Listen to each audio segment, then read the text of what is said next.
Hello friends, welcome to our channel crypto with Vishal. आज के video में बात करेंगे गाइस बिटकॉइन के चार्ट के बारे में। ईटीएफ के बाद क्या वॉल्यूम अभी नजर आ रहा है, यहाँ पे ग्रे स्केल की सेलिंग बरकरार है या नहीं। एक इंपॉर्टेंट ट्वीट, जिस ट्वीट के अकॉर्डिंग मार्केट का जो अभी हमें क्रैश देखने को मिला है वो ग्रे स्केल की वजह से नहीं, किसी और वजह से है। स्पॉट ईटीएफ इथीरियम का बड़ा अपडेट उसके बारे में है, इसके बारे में बात करेंगे।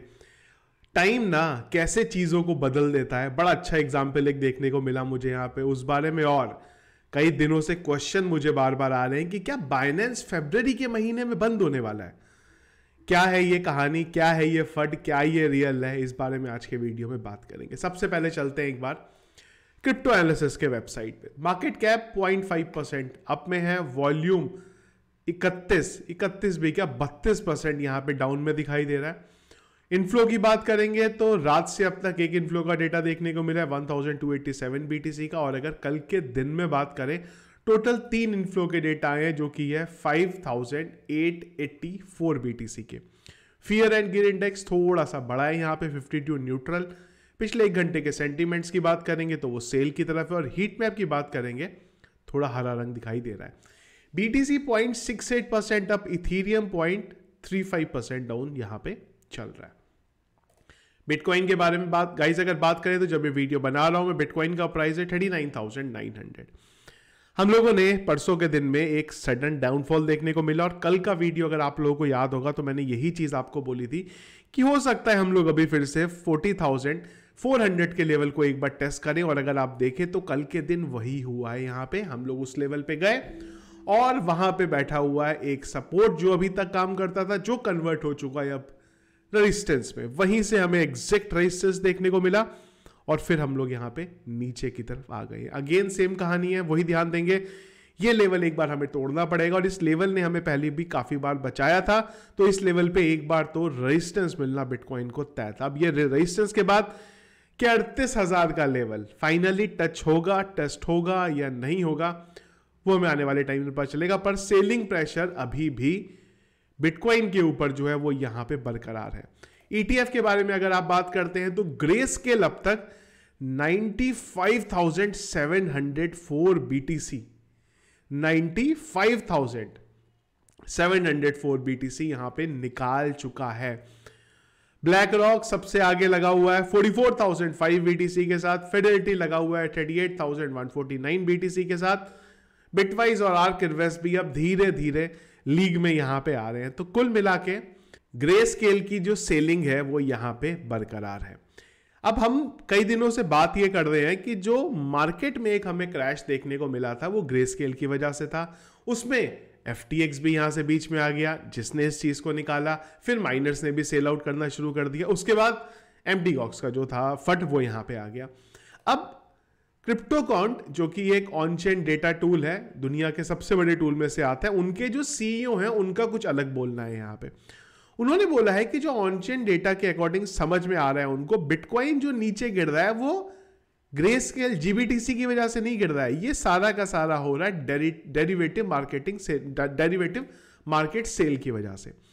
इन्होंने बोला कि भाई जीबीटीसी जो है वो तो ओटीसी मार्केट से उठ रहा है, वो हमने पहले ही बात करी थी कि ओटीसी से उठ रहा है, इस वजह से इतना क्रैश हुआ नहीं है। अगर ये मार्केट में सेल हो रहा होता ना और ब्लैक रॉक मार्केट से उठा रहा होता तो फर्क पड़ता, पर ओटीसी मार्केट से उठ रहा है ये, इसलिए इस सब चीजों पे बहुत बड़ा इंपैक्ट नहीं पड़ता। पर ये भी बिल्कुल रियल है कि अगर ओटीसी से भी हो रहा है, पर अगर ग्रे स्केल मार्केट में बीटीसी निकाल रहा है तो फंड तो उसका क्रिएट होना ही होना है।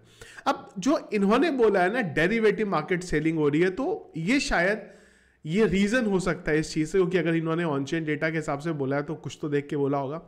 यहां पे ये जरूर हो सकता है कि ईटीएफ की न्यूज की वजह से एकदम से हाइप क्रिएट हुई थी। आपको याद होगा 25,000 से बिटकॉइन पंप होता गया वहां पे, तो वो वजह से मार्केट एक पंप ले चुकी है। यहां पे ईटीएफ अप्रूव हो चुका है, आपको ये अपडेट है नहीं, तो शायद डेरिवेटिव मार्केटिंग में यहां पे सेलिंग हो रही है, उस वजह से भी एक हमें जो बिटकॉइन में क्रैश का मोमेंट है वो देखने को मिल सकता है। तो अगर आप क्रिप्टो कॉइन के सीईओ की मानेंगे, फाउंडर की मानेंगे, तो उनके अकॉर्डिंग जो रीजन है वो यहाँ पे ग्रे स्केल नहीं, डेरिवेटिव मार्केट की सेलिंग है। पर मेरा मानना है कि जीबीटीसी का भी बहुत इंपॉर्टेंट रोल है यहाँ पे। पैनिक मोमेंट तो ऑब्वियसली बात है, इससे यहाँ पे बनता ही है।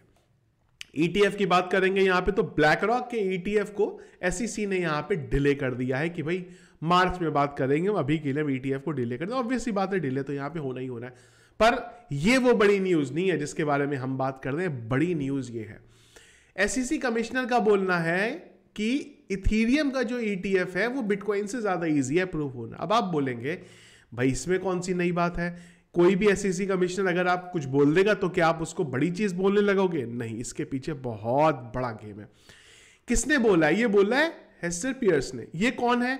ये वही है, जब आपको याद होगा बिटकॉइन का स्पॉट ETF अप्रूव हुआ था, उस टाइम पे जो 5 लोगों ने बिटकॉइन के स्पॉट ETF के लिए वोट किया था, उसी में से एक थी यहां पे हेस्टर पियर्स, और इन्होंने बिटकॉइन को अप्रूव करने के फेवर में बोला था। तो जो 5 लोग जिन्होंने बिटकॉइन का ETF अप्रूव करने में वोट दिया, और उसमें से भी वो 3 लोग जिन्होंने बोला कि हां ETF को अप्रूव किया जाएगा, उसी में से एक मेंबर का यहां पे बोलना है कि इथीरियम का ETF आसान है बिटकॉइन ETF से अगर आप कंपेयर करते हो अप्रूवल के लिए। तो ये इथीरियम ETF के लिए बुलिश अपडेट है, जहां से ये समझ में आ रहा है कि शायद बहुत जल्दी इथीरियम का ETF भी अब आपको अप्रूव होता हुआ देखने को मिलेगा। और मेरा पर्सनली ये मानना है कि अगर इथीरियम का ETF अप्रूव होता है तो अगला नंबर XRP का भी हो सकता है, अगर इथीरियम का अप्रूव होता है तो। अब वो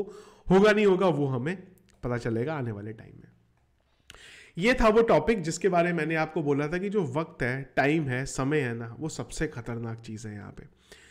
एक जमाना था जमाना भी कोई बहुत पुरानी बात नहीं है, आज से 3-4 महीने पहले की बात है, कि जब हम क्रिप्टो करेंसी की बात करते थे तो उस जो इंडस्ट्री थी उसको एक जना अपने एक ट्वीट से घुमा देता था। उनका नाम था CZ, बाइनेंस के CEO यहाँ पे, वही X। आज जो माहौल है वो यहाँ पे कहाँ पहुंच गया हुआ है, ये US के अंदर है। अब ये चाहते हैं कि भाई मेरे को US से अगले महीने जाने दो बाहर, मैं वापस आ जाऊंगा। और इसके लिए इन्होंने यहां तक बोल दिया है कि मेरा जितना भी बाइनेंस US का स्टेक है आप वो भी ले लो, पर मेरे को अभी के लिए जाने दो यहां से, मैं वापस आ जाऊंगा। और अगर मैं वापस नहीं आऊं तो आप लोग मेरा बाइनेंस US का सारा स्टेक रख लो। लेकिन उसके बाद भी कोर्ट उन्हें जाने नहीं दे रही है यहां से। कोर्ट का मानना है कि अगर ये एक बार निकले यहां से तो उसके बाद ये दोबारा यहां पे वापस नहीं आने वाले। CZ का ट्विटर हैंडल नहीं मैंने देखा, 8-9 दिसंबर के बाद से कोई भी ट्वीट नहीं है, सन्नाटा पड़ा हुआ है। मार्केट में इतना उथल पुथल हुआ है, ETF अप्रूव हुआ है, इंडिया में बाइनेंस को बैन किया गया है, ये सब चीजें अगर CZ होते ना तो एक मैं उनके सपोर्ट में नहीं बात कर रहा, उनके अगेंस्ट में नहीं बात कर रहा, पर हाँ एक ट्वीट जरूर आते थे और वो ट्वीट अलग होते थे जहां से पॉजिटिविटी एटलीस्ट कई बार मार्केट को मिलती थी। CZ का एक ही रहता था, फोड़ बोलना, ये जो है सारा का सारा फंड है, यहाँ पे कुछ भी रियल नहीं है। कई बार ये चीजें होती थी और ये रियलिटी है।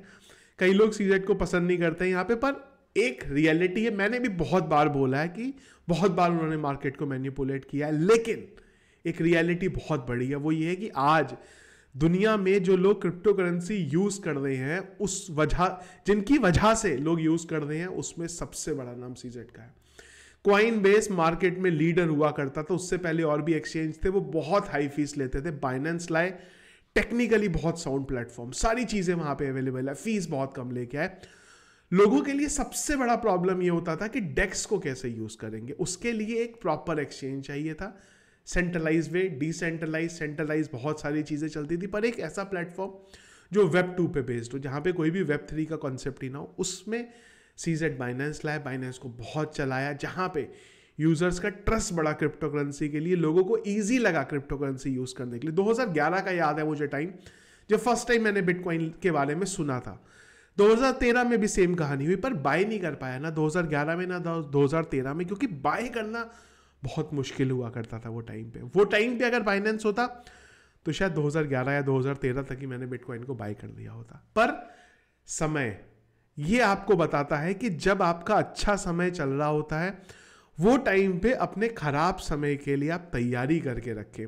चाहे मैं फाइनेंशियल पॉइंट ऑफ व्यू से बोल रहा हूं, पर्सनल पॉइंट ऑफ व्यू से आप ले लो, किसी भी चीज से ले लो, पर जब भी अच्छा समय है अपने खराब समय के लिए तैयारी करके रखो। अगर फाइनेंशियली स्ट्रांग हो आप, या फाइनेंशियली स्ट्रांग बनना चाहते हो, तो खराब टाइम पे भी, बुरे टाइम में अगर हो गया मेरा, तो क्या मैं इतना स्ट्रांग हूं कि अच्छे से रह सकूं, उसके बारे में अभी तैयारी करके रखो। बिटकॉइन सबसे बड़ा एग्जाम्पल है। 65,000, 70, 69,000 का लेवल हम लोगों ने देखा, लोगों को लगा बस खत्म, क्रिप्टो करेंसी में आ जाओ, क्रिप्टो करेंसी खरीद लो। डॉज कॉइन आज खरीदा, रात को 3 गुना 4 गुना, लोगों को लगा यार सब पूरा पैसा क्रिप्टो करेंसी में लगा दो। क्या हुआ? मार्केट क्रैश हो गया। जो भी कमाओ, चाहे क्रिप्टो करेंसी में हो, चाहे अपनी जॉब में हो, अपने इतने साल की लाइफ में जो मैंने सीखा है, जो समझा, उसी एक्सपीरियंस से आपको बता रहा हूं कि जो अगर आप आज आपका अच्छा समय है ना, तो कल आपका खराब समय भी आना है, तय है, ये कोई नहीं इसको रोक सकता। उस खराब समय के लिए अगर आप आज से ही तैयारी करके रखोगे ना, तो वो जो खराब टाइम आएगा भी, वो टाइम पे इतना खराब आपका वो निकलेगा नहीं। तो इस चीज़ को अप्लाई करके रखो। अगली चीज, और बहुत दिनों से मैं जो हमारे वीडियोस हैं उनके कमेंट्स पे मैं ये क्वेश्चन देख रहा हूं, और वो ये कि क्या बाइनेंस इंडिया में फरवरी में बंद होने वाला है? पूरे का पूरा फड है ये, ना कोई ऑफिशियल अपडेट है इस चीज का, ना ही कोई ऑफिशियल सोर्सेस की तरफ से अपडेट है। सिर्फ एक कहानी है कि फरवरी के महीने में आने वाला है बजट, और वो बजट में हो सकता है क्रिप्टो करेंसी के सपोर्ट में ना आए। दूर दूर तक कोई भी ऐसा अपडेट नहीं है। बाइनेंस, MEXC, Gate.io को इंडिया में कंप्लीटली बैन कर दिया जाएगा। बैन हुआ है फिलहाल इनका URL, जिस वजह से आप इनको यूज ना कर सके। पर बजट में कोई ऐसी चीज नहीं आ सकती कि इस चीज को यहां पे बैन किया जाए। तो जहां से भी आप ये न्यूज सुन रहे हैं, वो सारी की सारी न्यूज गलत है। कोई भी अपडेट ऐसा नहीं है कि फरवरी के महीने में बाइनेंस आपको बैन होता हुआ देखने को मिलेगा। तो आई गेस जो लोग भी अभी तक कमेंट कर देते ना बार बार, क्या बाइनेंस बंद होने वाला है, हमने यहां से सुना, हमने वहां से सुना, प्लीज अगर कहीं से सुना है ना, तो वीडियो में कमेंट करो मुझे, और उस कमेंट में वो सोर्स का भी जो डिटेल है वो दो। कई बार हम लोग बात करते हैं पर सोर्स नहीं होता कोई। मैं भी आपको बोल देता हूं अगले 2 महीने में बिटकॉइन जो है $1 लाख जाने वाला है। क्या मेरे पास सोर्स है, किससे बोल रहा हूं? कुछ नहीं, मैं बोल रहा हूं खाली। तो इसी तरीके से न्यूज जो है सर्कुलेट हो जाती है कि बाइनेंस बंद होने वाला है। चिंता की कोई बात नहीं है, बाइनेंस बंद नहीं होने वाला। और FIU के जो रूल्स हैं, मेरा पर्सनली मानना है उस रूल्स को बाकी एक्सचेंज माने या ना माने, बाइनेंस जरूर मानेगा, क्योंकि बाइनेंस ऑलरेडी कंप्लायंस के साथ चलता है। और अब जो CEO है उनका तो बैकग्राउंड ही ये रहा है हमेशा से। तो बाइनेंस बंद नहीं होगा, बाइनेंस वापस जरूर आएगा। बाकी एक्सचेंज बंद हो जाए एक बार को, हो सकते हैं वो, पर बाइनेंस नहीं होने वाला। तो जो अपडेट्स हैं, न्यूज हैं, पूरी की पूरी फड है, पूरी की पूरी गलत है यहाँ पे। ये था गाइस अपडेट जो मार्केट में चल रहा है। इसके अलावा अगर कुछ दिन बाद इंपॉर्टेंट चीज रही जो मुझे लगा आप लोगों के साथ डिस्कस करनी है, तो वो डिस्कस करेंगे टेलीग्राम चैनल पे। और अगर कुछ ज्यादा इंपॉर्टेंट आ गया तो उसके लिए मैं आप लोगों को वीडियो बना के अपडेट कर दूंगा। वीडियो पसंद आया, इसको लाइक और शेयर जरूर कीजिएगा। चैनल पे अगर आप नए हैं, फर्स्ट टाइम वीडियो देख रहे हैं, जरूर चैनल को सब्सक्राइब कर लीजिएगा। Thank you friends.